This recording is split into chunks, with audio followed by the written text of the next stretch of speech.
আসসালামু আলাইকুম। কেমন আছেন সবাই? আশা করছি সবাই ভালো আছেন। এই তো আজকে আরেকটি নতুন ভিডিও নিয়ে চলে আসলাম। আজকে বাজার থেকে গরুর মগজ আনছিল, তো গরুর মগজটা আজকে রান্না করব। তো গরুর মগজটাকে আমি প্রথমে পানিতে ভিজিয়ে রেখে দিয়েছি। ০.৫ ঘন্টার মতন ভিজিয়ে রেখে দিব। এতে মগজের যে রক্তটা, সেই রক্তটা বেশ ভালোভাবে উঠে আসবে। আর এই তো দেখতে পাচ্ছেন মগজের যে রক্তটা সেটা পানিতে একদম ভালোভাবে পরিষ্কার হয়ে এসেছে। এখন মগজের যে রগগুলা থাকে চামড়া পাতলার মতন, সেগুলো আমি এখন টান দিয়ে পরিষ্কার করে নিব। এভাবেই কিন্তু আস্তে করে টান দিলেই উঠে আসতেছে এই যে রগগুলো। তো এইভাবে সব সম্পূর্ণ মগজের রগটা পরিষ্কার করে নিতে হবে। না হলে মগজের ভিতর রক্ত থেকে যাবে। আর মগজটা যেহেতু নরম, তাই আস্তে করে একটা করে টান দিয়ে উঠিয়ে নিতে হবে। আর এই তো আমার সম্পূর্ণ মগজ। এখন আমি মগজগুলোকে কেটে নিব, মগজটাকে ছোট পিস করে। আর বেশি ছোট করব না, বেশি বড় রাখবো না। বেশি ছোট পিস করলে দেখা যাবে মগজটা গলে যাবে। আমি এইতো এরকম করে পিস করে নিব মগজটাকে। আর গরুর মগজ খেতে কিন্তু খুবই ভালো লাগে। তবে গরুর মগজটা কিন্তু সুন্দর করে পরিষ্কার করে নিলে তখন দেখতেও বেশ সুন্দর লাগে। এই তো ছোট পিস করে কেটে নিচ্ছি গরুর মগজটাকে।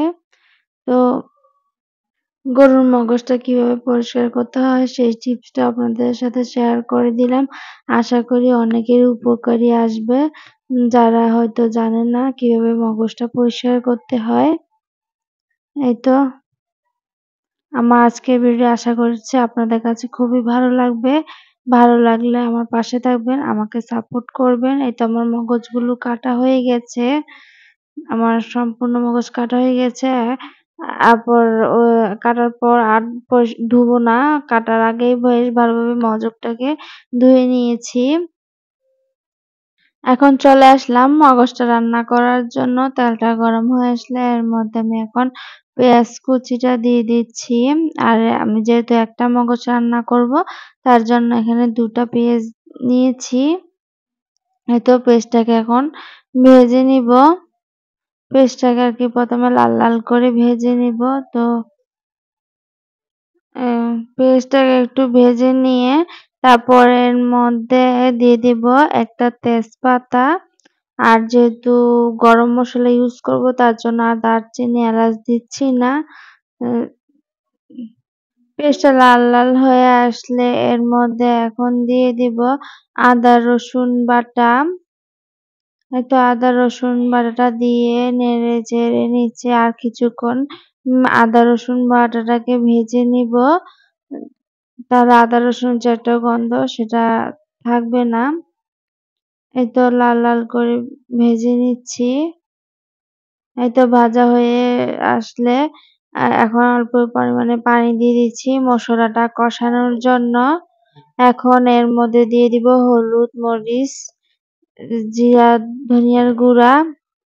এখন দিয়ে দিচ্ছি গরম মসলার গুঁড়া। গরম মসলার গুঁড়া অল্প পরিমাণে দিয়েছি। বেশি দিলে দেখা যাবে তিতা লাগবে, তখন আবার খেতে ভালো লাগবে না। এখন দিয়ে দিলাম কাঁচামরিচ।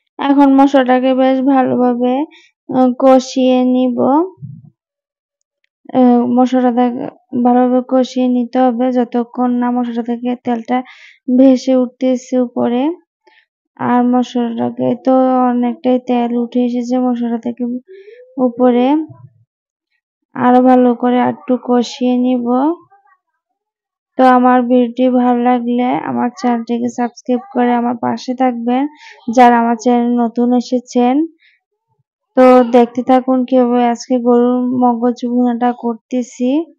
আশা করছি আপনাদের উপকারে আসবে। এভাবে রান্না করলে খেতে কিন্তু মজা লাগে গরুর মগজটা। এই তো কেটে রাখা গরুর মগজটা দিয়ে দিলাম। মসলাটা কষানো হলে এই তো গরুর মগজটা দিয়ে নেড়ে চেড়ে দিচ্ছি। এই তো এখন লবণ দিয়ে দিচ্ছি পরিমাণ অনুযায়ী। নেড়েচেড়ে ভালোভাবে সবকিছু মিক্স করে নিব। এই তো মসলার সাথে মগজটাকে নেড়েচেড়ে মিশিয়ে দিচ্ছি। আর একটু ঘন ঘন নাড়াচাড়া করা লাগে, না হলে গরুর মগজটা লেগে যাবে। এই তো নেড়েচেড়ে এখন ঢাকা দিয়ে দিব কিছুক্ষণের জন্য। এই তো কিছুক্ষণ পরে ঢাকাটা উঠিয়ে নিলাম। আর গরুর মগজ থেকে অনেকটা পানি বাহির হয়ে এসেছে। আর গরুর মগজ রান্না করতে কিন্তু বেশি একটা পানি লাগে না। কষানোর ফলে গরুর মগজ থেকে মসলা থেকে অনেকটা পানি উঠে এসেছে। আর তো নেড়েচেড়ে দিচ্ছি ভালোভাবে যেন লেগে না যায়। এখন এই পর্যায়ে ঘন ঘন নেড়েচেড়ে দিতে হবে। আর এখন অল্প পরিমাণে পানি দিয়ে দিচ্ছি মগজটা একটু সিদ্ধ হওয়ার জন্য। এইটুকু পানিতে কিন্তু মগজটা বেশ ভালোভাবে সিদ্ধ হয়ে যাবে।